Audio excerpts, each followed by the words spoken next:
Hello everybody. Right, I'm doing a quick video of my bike which I'm putting up for sale, and before I go into a full explanation I'll just do a quick tour around the bike with a video camera just so you can get a better view of it. My lighting is quite poor in my garage and I'm limited for space. I've put these sheets up to try and reflect the lighting, but I'm doing the best I can with this.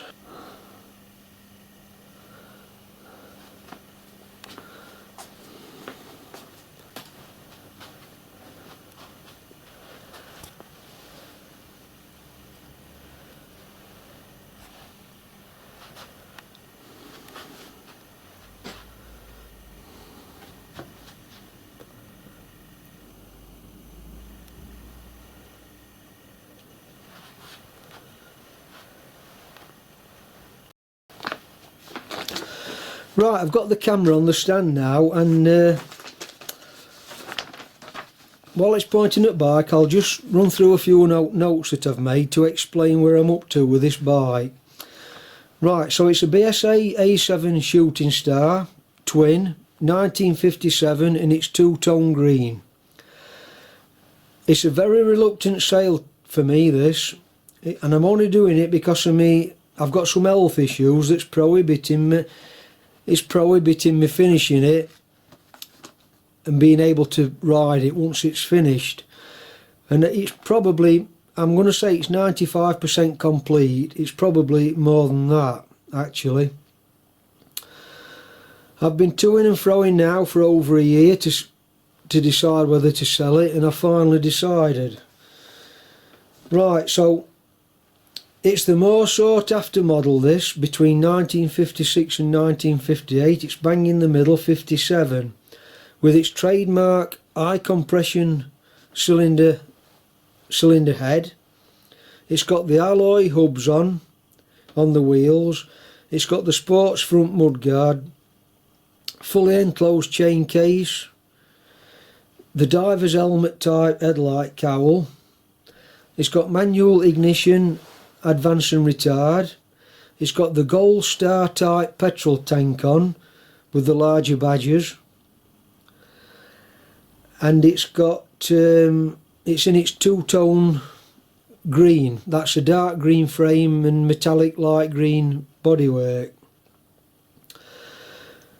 I've got the original green logbook that survived with the bike, with all its previous information and its previous 3 owners on from new. All the numbers, i.e. A7, SS, HC and foot plus 4 numbers, I'll not mention them numbers on video, they're all stamped on the engine and the frame, and they correspond with the old green logbook and the new V5. The new V5's in my name, which since when I purchased it back in 2007, so I've had it for, what's that, 13 years now. The registration number is original as shown on the old green logbook and the new V5, and I'll do my best now to give an honest description and a log from memory of my ownership and where the bike's up to in its restoration. Now, I've always been a genuine bike enthusiast, and I bought this bike back in 2007 with a view to doing some limited restoration work. Although once I got my teeth into it, I decided to overhaul it more extensively, including the engine. So it's got many new parts. I've got receipts available, and there's too many to mention on this video, but just as an example I'll mention the larger items.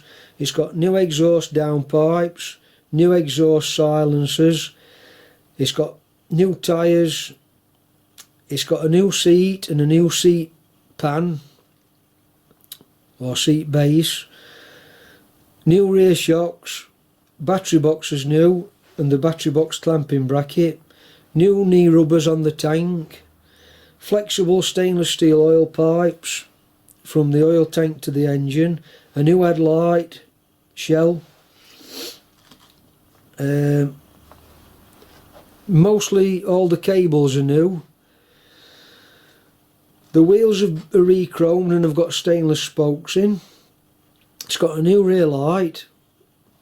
It's got a new rear brake light switch, etc, etc. I could go on and on and on here. Most of the bolts are stainless steel. I'd probably say 98% of bolts are stainless. All the wiring is new. And all the chrome components on the bike were re-chromed by Prestige Plating Company. It's got original Britax front and rear crash bars fitted. They're all newly chromed. And they come with the original Britax fixing brackets. Now anybody that knows much about bikes will know that them Britax crash bars and brackets are fairly hard to come by.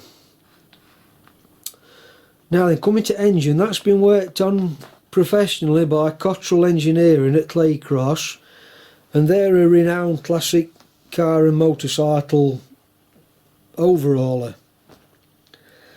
I've got the receipts for that ready available, and what I had done by them was I had the crank reground, I had the sludge trap removed, cleaned and refitted.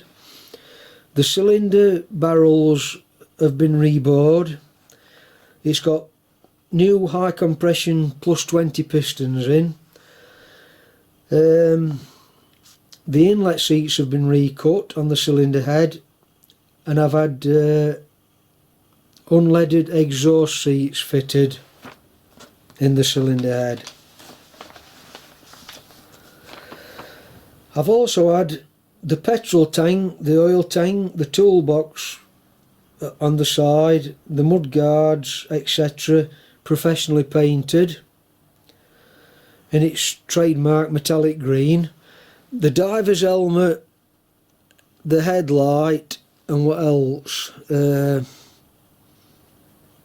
think that's it. The forks, they wasn't painted professionally, but I have got some paint left over for any touch-up work that might want doing in the future.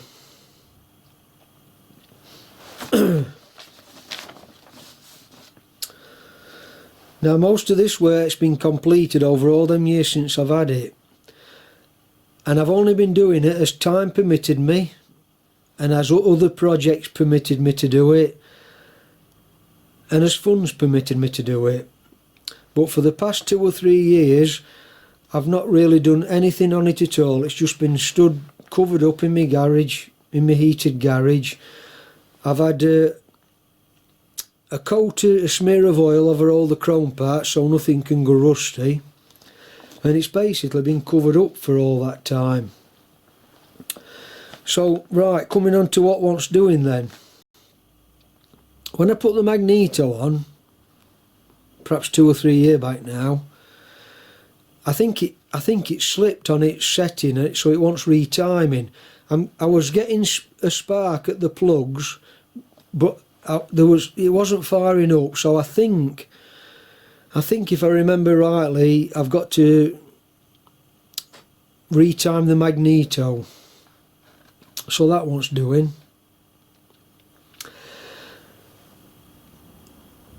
The valve settings want rechecking. All the cables want adjusting and setting. The drive chain wants adjusting and setting, and the wheel alignment wants setting correctly once the chain's been set. The brakes need adjusting and setting. It wants a horn. The centre stand wants a spring, which I've got. I'll include that with bike. And it'll want a 6-volt battery, and that's about it really. The only other thing I can think back from my memory is when I got the bike, the kickstart in a certain position when it returned, occasionally it just jammed up, so I had to just rock the bike on its wheels to free it, So I know I'd got that to do, but to be honest, that don't involve taking the gearbox off. It just involves taking the front cover of the gearbox to get to the ratchet mechanism, which will perhaps want a little bit of work doing on it. So that's that.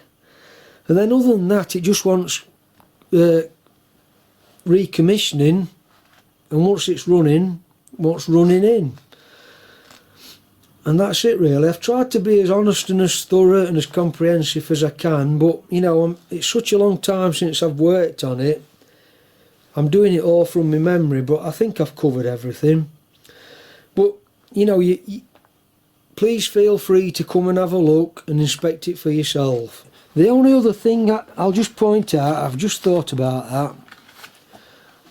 It is a new seat, but I don't know. I think this happened when I purchased it. There's a little.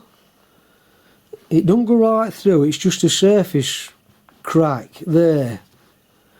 Probably, I don't know, 8 millimetre.